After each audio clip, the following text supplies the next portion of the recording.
आपने कभी कुरान मजीद की आखिरी 2 सूरतों पर गौर किया है? सूरतुल फलक और सूरतुल नास। अल्लाह के नबी करीम सल्लल्लाहु अलैहि वसल्लम को इन दोनों सूरतों के जरिए एक अजीम राज सिखाया गया। अगर आप गौर करें तो एक अजीब बात सामने आती है।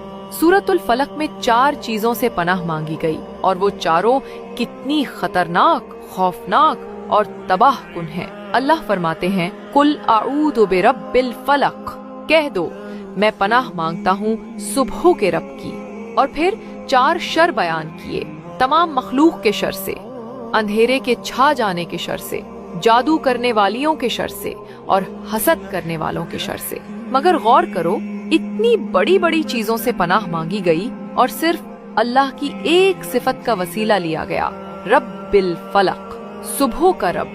लेकिन जब सूरतुन नास आती है तो वहाँ पनाह सिर्फ एक चीज से मांगी गई, मगर वो एक चीज इतनी खतरनाक है कि उसके मुकाबले में सूरतुल फलक वाली चारों चीजें भी हल्की पड़ जाती हैं। अल्लाह फरमाते हैं, कह दो मैं पनाह मांगता हूँ इंसानों के रब, इंसानों के बादशाह और इंसानों के माबूदे बरहक की। किससे? मिन शर्रिल वसवासिल खन्नास, वसवसा डालने वाले के शर से।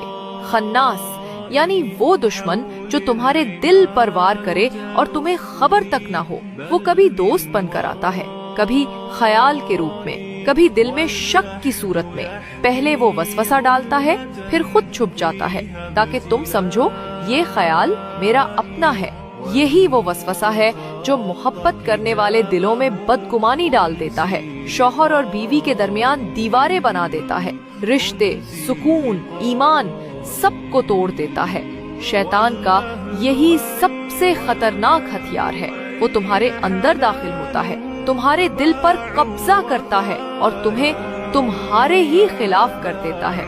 इसीलिए अल्लाह ने फरमाया, अगर तुम चाहते हो कि तुम्हारा दिल महफूज रहे, तुम्हारे रिश्ते सलामत रहें और तुम्हारा ईमान कायम रहे, तो हमेशा ये दुआ मांगो, कुल आऊदु बिरब्बिन नास, मैं पनाह मांगता हूँ इंसानों के रब की। हर वक्त, हर लम्हा जब वसवसा आए, जब दिल में शक पैदा हो, जब कोई ख्याल तुम्हें तंग करे, तो फौरन पनाह मांगो, क्योंकि वसवसा वो आग है जो मोहब्बतों, नेमतों और ईमान सब कुछ जला डालती है।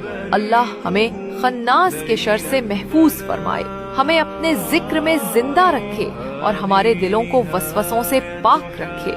अल्लाहुम्मा आमीन।